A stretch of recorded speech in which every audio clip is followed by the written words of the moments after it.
पाणी पण गेलंय बघ. दारात पोलीस आणलेस तू. बायकांना असले निर्धन गुप्तहेर आवडत नाही. अपयशी तर तू आहेसच. मुस्काट पडी ना. सगळं बदलत चाललंय आजूबाजूला. पुणे 52 मध्ये मी प्राची आपटे नावाची एक भूमिका करते.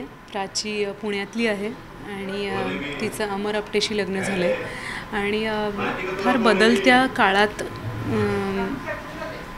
आपण ह्या दोघांना बघतो. कारण 1990 ते 92चा काळ आहे सिनेमामध्ये, जेव्हा अर्थकारण बदलत होतं, जेव्हा मॉडर्नायझेशन येत होतं आपल्याकडे.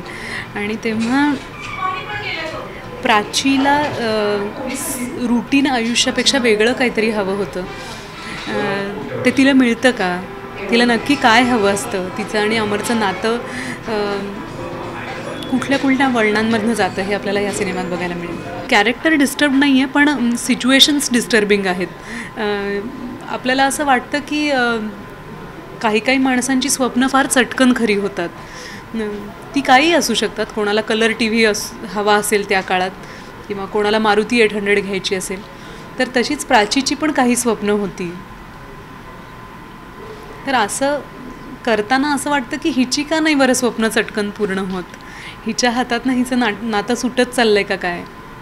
तर तो शोध घेणं माझ्यासाठी खूप इंटरेस्टिंग होतं आणि त्यासाठी मला माझ्या दिग्दर्शकाने निखिल महाजननी खूप मदत केली. कारण कुठल्याही कलाकाराला आपल्या अनुभवामुळे एक पठडीबाज काम करायची सवय लागलेली असते.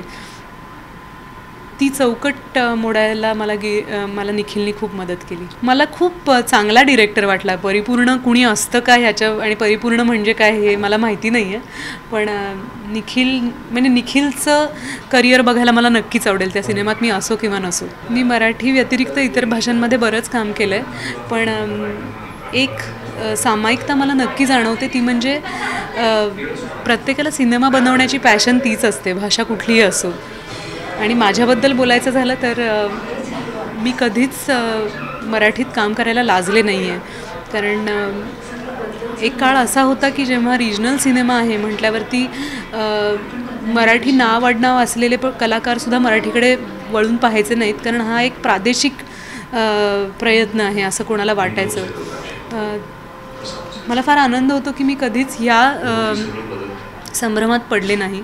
माझ्या मातृभाषेवर माझं प्रचंड प्रेम आहे आणि आपल्याकडे इतके ओरिजिनल लेखक आहेत आणि आपल्याकडे इतक्या ओरिजिनल गोष्टी निर्माण होतात त्याच्यामुळे, कथा. तर आपली भाषा बोलणं हा माणसाला नेहमीच आनंद देणारा भाग आहे. त्यामुळे मला मराठीत काम करायला फार आवडतं आणि त्यात वादच नाही आहे.